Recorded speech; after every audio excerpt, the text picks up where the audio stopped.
Hello, I'm Pablo Rey. I'm the responsible of Caterpillar rental business for Finanzauto here in north of Spain, in La Coruña.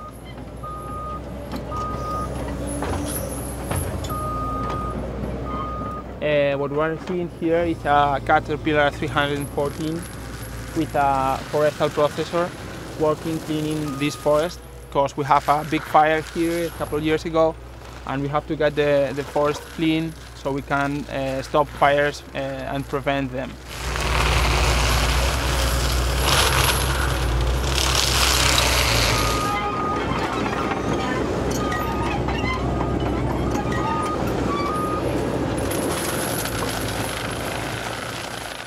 Here in the forestry sector, we always have to adapt to the demands of the clients, because forests are very different. It depends on the type of trees and things that we have to use bigger or smaller machines.